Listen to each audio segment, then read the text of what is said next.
Bump that mic up a little bit more.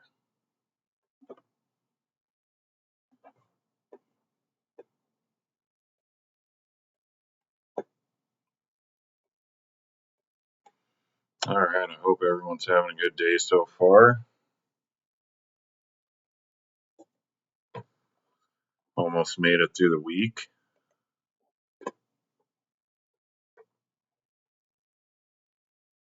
All right, I'm just gonna jump into it. We got some Battlefield stuff to get into today, so it's kind of the last day to touch on some of this stuff. But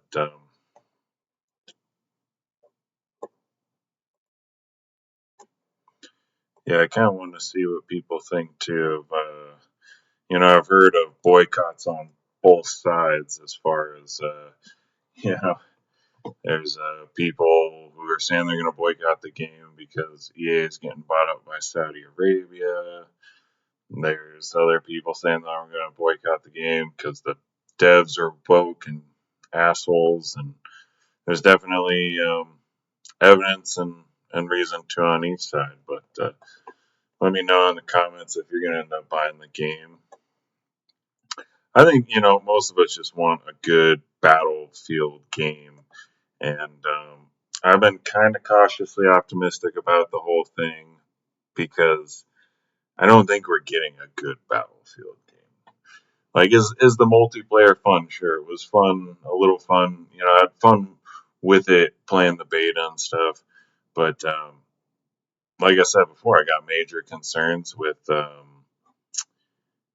how are the other parts of the game, and they've been bragging, oh, it's your Battlefield, we're listening to you, it's your game and all this bullshit.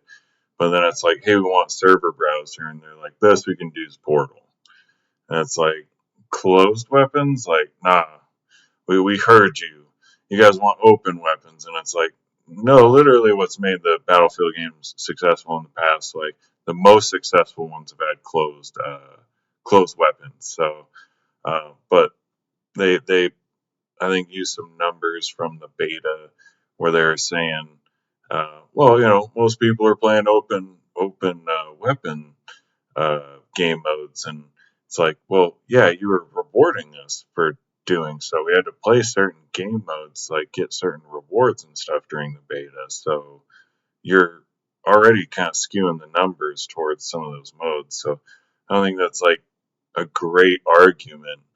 And like part of the other issues, like the assault class is all fucked up, and I think it sounds like they fucked it up even more. So that's not awesome.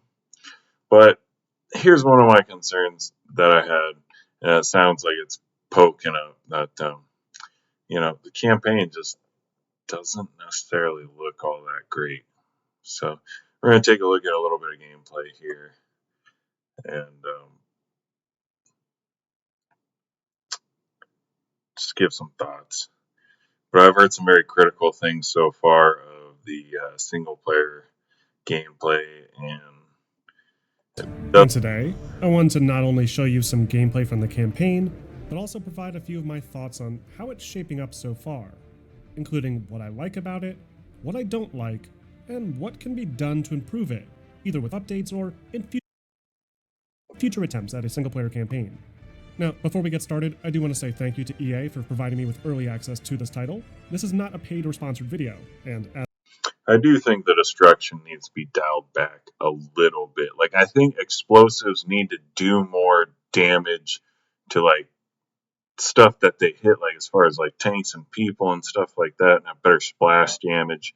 Um, but as far as like the buildings, like shooting it with like an RPG felt weird sometimes because you'll shoot it with an RPG and sometimes it'll do nothing. Sometimes it'll blow the whole side off, and it's like, well, you got to shoot it with like two RPGs. So like the first one will just leave like a splat mark, and then the second one blows the whole side of the building off, and it's like we need to dial that in. That needs to be dialed in a little bit more because like Battlefield One had some nice destruction where it's like you hit something with an anti-tank gun, like parts of it would blow off, and there's plenty of videos out there where you can see the destruction of Battlefield 1 and their buildings, and how it was like if you hit that part of a building, you're blowing off like that part of the building.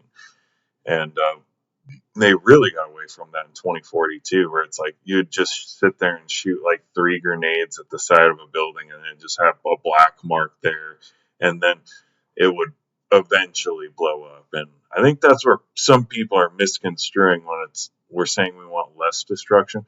We want more like realistic destruction. It doesn't have to be completely realistic, but it's like where Battlefield 1 was kind of the nice middle ground.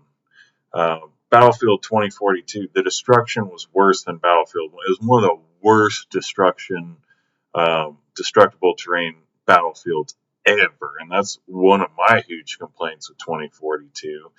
And the destruction just felt awful, absolutely awful. And it does definitely feel punchier in this, but I feel like they got to drop back in a little bit, just a little bit. Doesn't need to get too crazy. You don't need to have an RPG, blowing up an entire skyscraper and shit, like the whole side of it. It's like, but definitely a window in the surrounding, a couple surrounding windows should be blown up from an RPG. I think once again we go back to Battlefield 4. It's like they've got the formula, they know how to do the game, but they keep want to change it in a way that's not Battlefield and fucking the game up. And that's the whole reason we got 2042. But anyways, I digress. Let's get into it. As always, all opinions shared in this video are my own, but please bear in mind that because this is a video preview, the game is still technically subject to change by launch, however close that launch may be.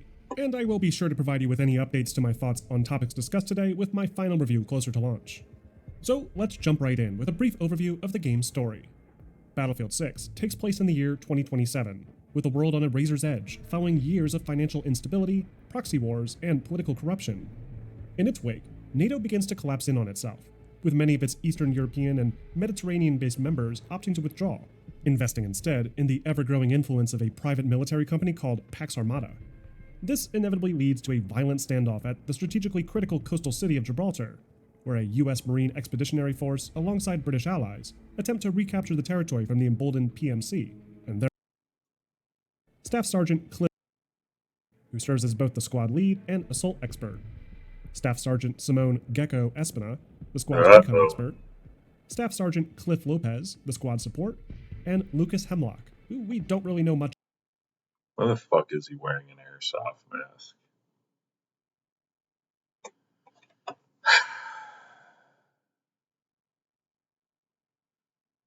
This is the kind of shit you get when you have people that don't know what the fuck they're doing making games. About other than he's a die-hard American patriot.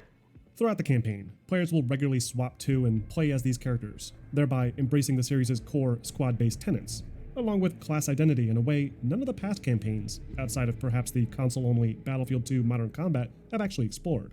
Additionally, marking a new era for the Battlefield series. In general, I think it's a decent setup overall. It does play it a bit safe by avoiding current events as much as possible, instead setting up a fictional conflict between current-day allies. And the whole PMC angle is becoming an increasingly more popular narrative trope to avoid controversy as well, which makes sense considering it's a pretty tense subject matter to write a fictional story around. Though my real concern isn't necessarily with the realism of this geopolitical backdrop, but more with the general writing of the dialogue itself, especially between members of Dagger 1-3. Like with a lot of modern military shooter games, the dialogue between these characters just doesn't feel very genuine, often feeling stilted instead. It's overly serious all the time, which is fair given the circumstances, but it fails to really establish any of these characters with personalities outside of the written bios, and feels more like a constant line of exposition with cool one-liners instead. Like with Call of Duty, they come off feeling more like action figures than actual people, and if the story is set to continue, I think it's worth looking at ways to give these characters more authentic-sounding dialogue to give them personality, not just in the pre-rendered cinematics, but within the gameplay itself. It doesn't necessarily need to be as goofy as the dialogue in Bad Company, but there was somehow more realistic banter in those two games than anything I experienced in these 3 missions this week. Another concern I have here is with the animation work in-game. Despite the fantastic visual fidelity of the game on the surface, the animation work for the AI soldiers, including the main squad members, really just isn't up to par with the competition. There's a lot of clunky blending, awkward movement in tight quarters, and just disconnected and unfinished-looking animation work for the few emotional moments at play. Like this scene where Murphy is inexplicably pointing his gun straight at Lopez while trying to calm him down. It feels right, and I'm hoping you can see just that little bit of extra polish in the launch. Sorry, bro. At least with got the PTSD, bro. Now, let's talk about the gameplay itself, starting with the first of the 3 missions I demoed, Operation Gladys. This is a massive D-Day style landing on the beaches of Gibraltar that sees NATO launching their first major offensive strike against Pax Armada. It's an impressive looking set piece, watching this large armada of armored personnel carriers rushing towards the beach. This more, it goes on for a bit too long too, as you blast away at trench lines, jeeps, and other sentry positions, and mostly watch the attack unfold automatically in the background. Eventually, you do abandon the vehicle and move into the town on foot, which is where I feel the mission finally begins to shine, as you steadily clear the area, street by street, protecting an LAV as you mow down scores of enemies hiding in highly destructible apartment buildings. Not only does it look visually impressive, but there's a much stronger sense of squad cohesion at play here that I didn't anticipate. If you're down, for example, Lopez will run up and defib you. Likewise, if a squad mate is down, Willing. you can drag their body and revive them as See a lot of people saying that that's mechanics not working very well. well. You can also use squad commands that aim to utilize each of your squad members' capabilities. Gecko, for example, can be called on to spot enemies. Lopez can provide smoke cover. Haz can launch grenades at targets with his grenade launcher. And Murphy, at least in other missions where you're not actually playing as him, can be called upon to target vehicles with his rocket launcher. Alternatively, you can also just call on your entire squad to engage standard targets, just like with BF4's campaign, with a quick press of the spot key. This is a great way to incorporate the squad more directly into the gameplay, and add some much-needed variety to the combat. In its current state, these squad call-ins I'm going to be doing a campaign playthrough on Battlefield 6, so we'll probably just stream that the whole damn time that we play through it, and you get my genuine first-hand reactions, and then I'll do a review video on it afterwards. Or yeah, COD players got to go to the back of the bus. Agreed.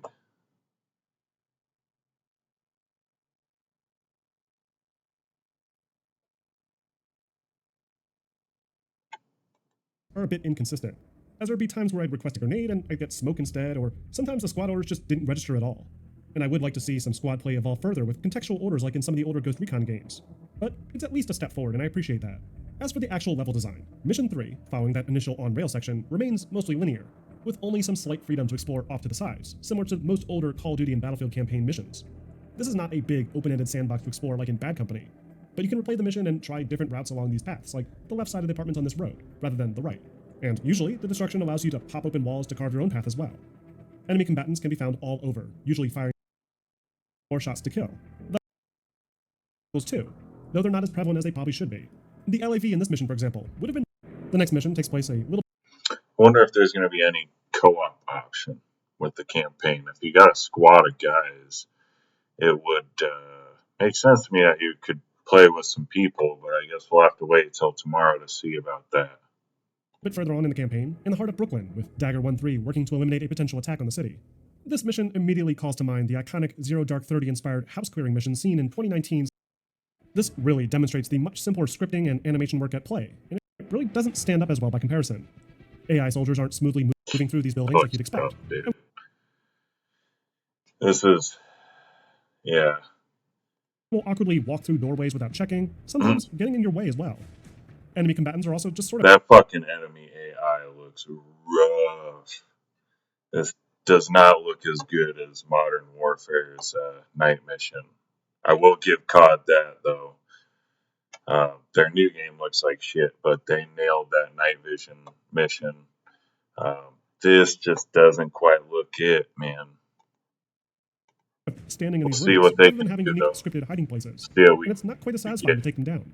The upside here. Honestly, like with some of this AI and stuff, like I'd rather they just take a little more time and flesh it out, add some more scripted animations and stuff if they need to into the game, and just give us a better product. I'm tired of the people saying nobody plays the campaign, we just play multiplayer, and it's like that's a cop out. That's a bullshit excuse. That's a person who's a consumer who's an anti-consumer. Like they don't realize they're going against their own best interest, actually wanting to get a decent game for their money. So I don't accept that excuse that nobody really cares about the campaign. No, I want a good campaign. I want a good multiplayer experience, and you should have at least one or two other experiences in the game. And I know they're talking about a battle royale, but that's not enough for me.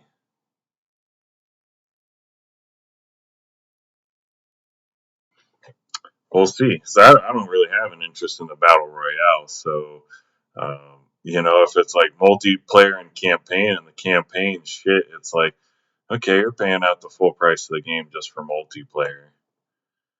But we'll see. Battlefield's destruction systems do allow for a Like bit I more of a said, playful sandbox approach to I'd rather them just take the time and do a better job. Stop putting out fucking half-baked games. clearing, as you can use the provided sledgehammer to open up walls and clear targets more creatively. Though the space that you're given to do this doesn't really make this tactic all that beneficial either, and you're often better off just Dude, what the fuck was using the door instead.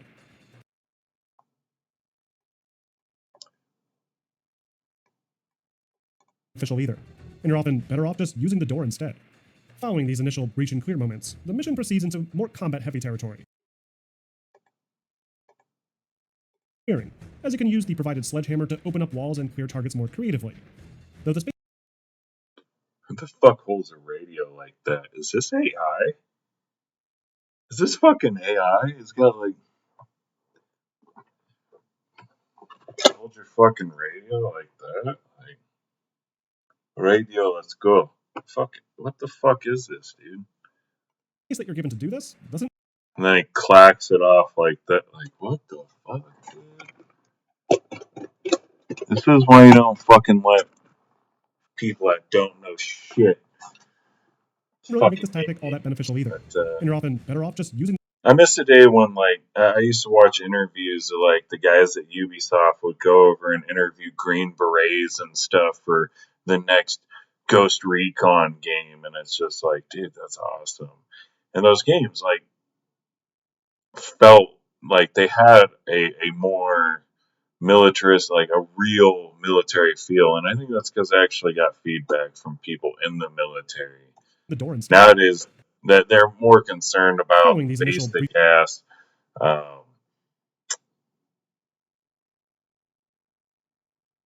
um, sorry, they're more concerned about like balancing the guns, and by doing so, they unbalance the guns. Like I went back to Battlefield One. It's a good game and it still holds up.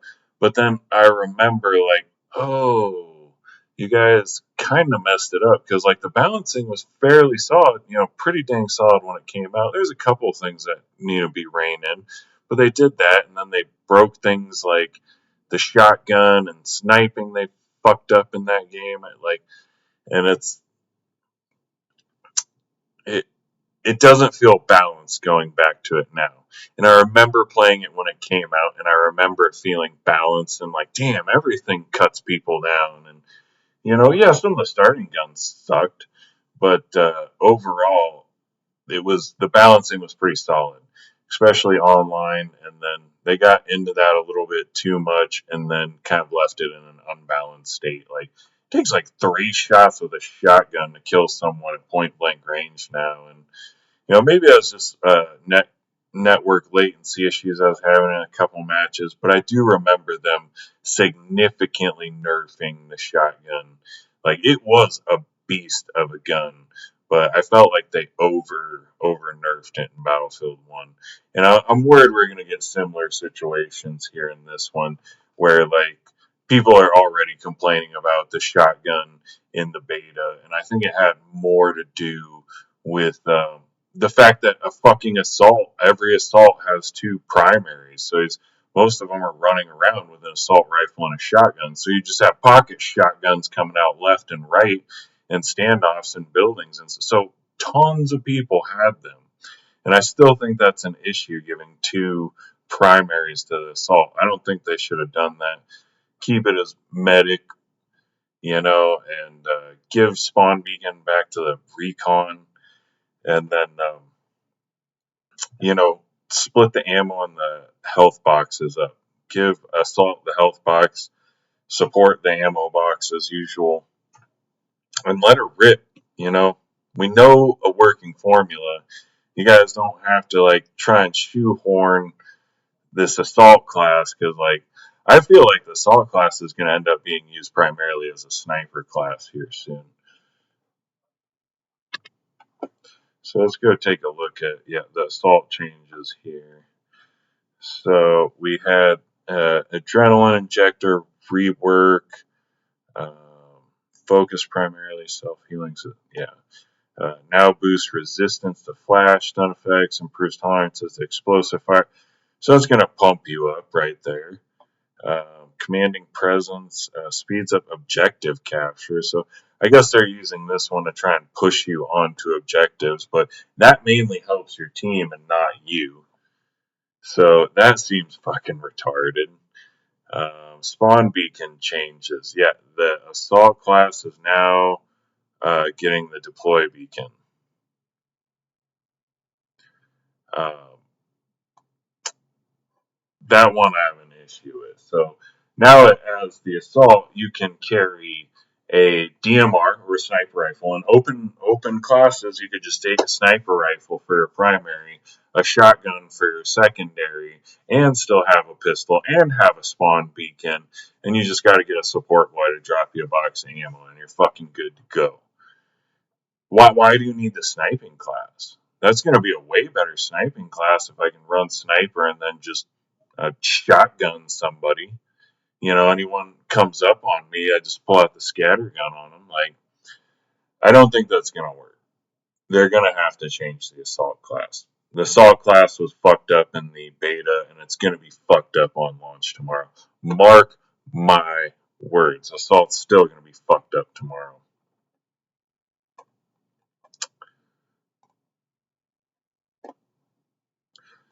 Yeah. I don't know. I'm not super psyched about this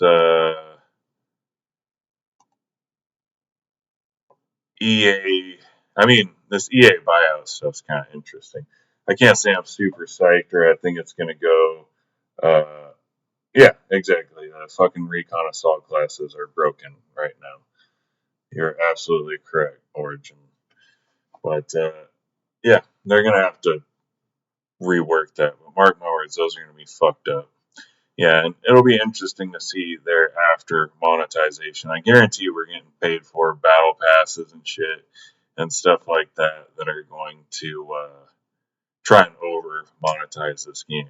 And I hope I'm wrong, but they want to do with this game what they were trying to do with 2042, and that's shoving, you know, as many skins down your throat as possible that you're going to pay for afterwards.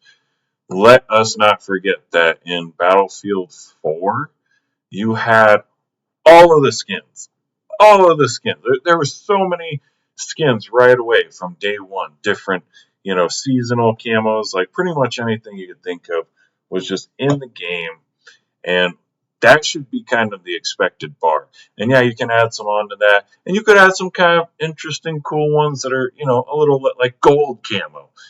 I'm not one of the people that's like, oh, I don't want a Warlord AK in Battlefield. No, let me have a gold Warlord AK in Battlefield, but let me unlock it. I don't want to pay for it.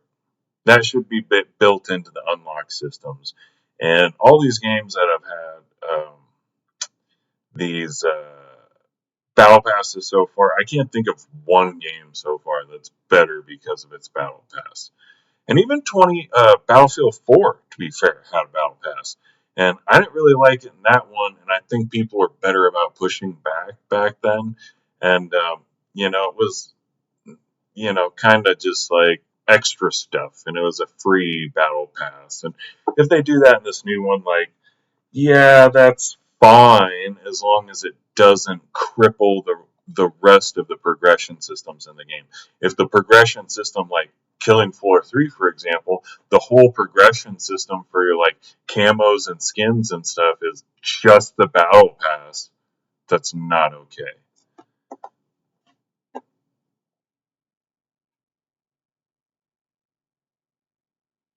Yeah, it's definitely sketchy waters. Here's the thing. I think the climate where Battlefield 4 was in versus Battlefield 6 are very different climates. So I think it's much riper, especially with the EA buyout of Saudi Arabia, where we end up with a situation where it gets over monetized because they're at least 20 bill in the hole. And they're going to have to make that money back. And they're going to want to make it back on this Battlefield 6 game because despite all of the boycott stuff going on both sides, for people boycotting it because, oh, it's this Saudi Arabia and Affinity Partners led by Jared Kushner and stuff. Um, yeah, I don't think that's gonna do enough. And it's kind of crazy because then, the same guy who was talking smack about Charlie Kirk and Republicans, Mr. Let's get his. He made some really vile posts about Charlie Kirk. It looks like Battlefield 6 is the next game to have a pretty rough launch because now we're seeing not only these people making statements that are extremely controversial, but to top all of that off, their social media managers have gone over to the Battlefield 6 Steam forums and are locking down any threads and banning people who are saying they canceled their pre-orders and they want refunds because this is unacceptable behavior. That's pretty rough too. Like, honestly, if they had just not even said anything, that's better than going and removing people's speech off of the Steam forums. But yeah, the left doesn't have a problem when they use this to attack their opponents, and that's kind of what I have a few different things to show off, but before I get into the topic, if you enjoy the content I create, check out the this links in the guy here. I'll description, try join the and community in my message back up. extremely controversial. Yeah, right here. His original comment that people were wanting him fired for, like most of these people who made horrible comments, or some ideologies are so repugnant that they don't deserve debate. They deserve to be shot in the neck. That's what he's saying. Some ideologies are so if you don't believe in what I believe in, you don't deserve debate. You deserve to be shot in the neck. This guy is a fucking dirtbag. And what Charlie Kirk engaged in was not in good faith. Well, Brian, I don't think you engage in good faith. Does that mean it's okay for people to do political violence on you? I'm not saying that. I don't think you should do political violence to this person because I'm not a fucking dirtbag like Brian here. Anyways, let's get on with it. It was inflammatory rhetoric designed to foment the kind of violence that took his life. Yeah, you're engaging in the exact same behavior. You're a fucking calling the kettle black there, bud. Yeah, center right wing. Spare us your center right wing pandering governor. And that was in response to Gavin Newsom. Yes, because we all know Gavin Newsom is a center right, is in the center right. Like, Gavin Newsom is a fucking radical leftist. But that's how radical Brian is here. Is he's more fucking radical than this guy should have been terminated immediately. It's fucking disgusting that EA and Dice. And I bet this motherfucker is sitting there crying too and throwing a little fit about EA getting bought up by the Saudis now and shitting his pants going, oh, I'm going to have to quit my job. He's probably just trying to get through the Battlefield 6 launch to get his fucking bonus so he can dip the fuck out because he's a coward, like most of these people. But let's get into But to here top a all little of that further. I behavior, think we've got another comment of his. I don't know if she brings up the second comment, where basically he was encouraging people to engage in a. I mean, yeah, this is bullshit too. That they're, censoring what people are going to say here and trying to bring light to their repugnant ass devs. And honestly, the community manager should be fired for removing people. And you can say, oh, that's again. I don't really give a fuck if it's against their shit. What they're doing is fucking repugnant. Don't care. So, and then this guy is saying, hey, go boycott Disney because they took Jimmy Kimmel off. And it's like, you know, Jimmy Kimmel's a fucking hack and a vaccine salesman anyway. No one gives a fuck. But, I disagree with the FCC acting like a bully, but it's like, okay, still, what he's doing is fucking disgusting too. And it's not surprising that these absolute fucking pieces of shit come to each other's aid and try and back each other. But he's saying, yeah, I don't like what they did, so fucking, boycott them. So I understand why people are like, hey, we're going to do the exact same thing to EA and DICE and Battlefield 6. I understand that actually more than the Saudi argument. And if that hurts your butt, go fuck yourself. But anyways, she does a pretty good breakdown on this. Like I said, I don't think she touches on this other comment though. Yeah, it just seems like she's got his main comment posted up here. But if you want to see the rest of her video, it's very dark Titan Media. I've only seen a couple of her videos, but it's trying to pump more people up. We're talking about this because yeah, a lot of the other game companies did the right thing and fired those people, and EA instead told their fans to go fuck themselves. So if you don't really like that woke shit, maybe let the Saudi bosses know what Brian's been up to.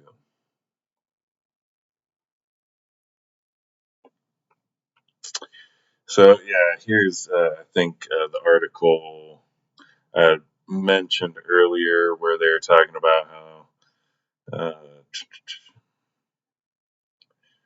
main thing the open versus closed weapons.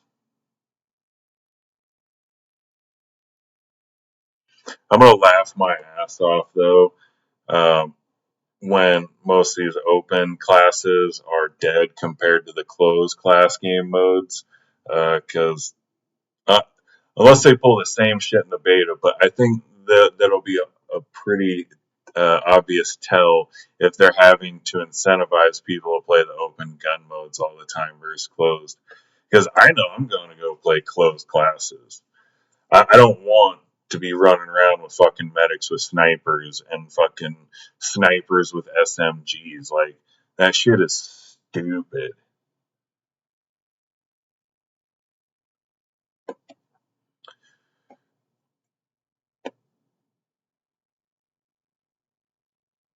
Yeah, and here's the truth. Like casuals won't give a fuck, so they're gonna wash in and they're gonna wash out anyway. You should be trying to appeal to your Battlefield fans.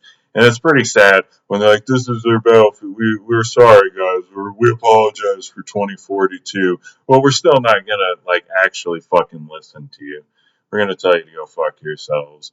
And it's like, God, they're really making it a tough sell of a game. And I did pick it up. I am going to play the game because I am a Battlefield fan. I've played every Battlefield ever made. I started back in the day networking computers together so that I could play 1942 with my friends and stuff. And so I am going to play this game. And it's sad that I still don't feel like this is the pinnacle of Battlefield. Like, I'm excited to play some of it, but I also know, like, we've probably passed the peak. Now we're trying to do all these other bullshit things that aren't Battlefield. 2042 is a perfect example of they don't fucking even know how to make the game that they used to make anymore. And that's because a lot of the developers aren't there anymore. I wonder why. But it's not the same development studios. And it's really kind of a bummer because it doesn't hold up to some of the older games and the older mechanics. And I would love for them to change things up and make me wrong about that. But I highly doubt that they will. I highly doubt that they will. Because, like, this shit already, like, right off the bat to me gets kind of sus. It's just like, okay, you know, okay, cool. Like, we're getting some stuff here. But they're literally like, yeah, we're going to start adding content 2 weeks after the release of the game. It's like, bro, you had that content. You could just put it out at the beginning of the game. Or like, you know, hold the game up for a few more weeks and just put it out with more content. But you won't do that because you want to just get it out into people's hands in a broken ass state. And it's so sad that it's just like, yeah, we got to play these broken ass games. And I mean, they did this with Battlefield 3. They did it with Battlefield 4. Battlefield 1 was actually pretty good. I can't say much about Battlefield 5 because I did not play that one when it came out. They said, hey, you don't like what we're doing, don't buy the fucking game. So I listened to them. It's crazy. But here, it's like, all right, yeah, we've got This is kind of cool. We'll have 3 new maps coming out by December 9th. So that's not necessarily a bad thing if we're starting out with 9 maps and we're getting 3 by December. We'll be sitting at 12 maps. That should help kind of keep things fresh. We'll see uh, kind of what other guns and camos and shit that they add in on top of that. But and what they expect you to do to unlock some of these things as well.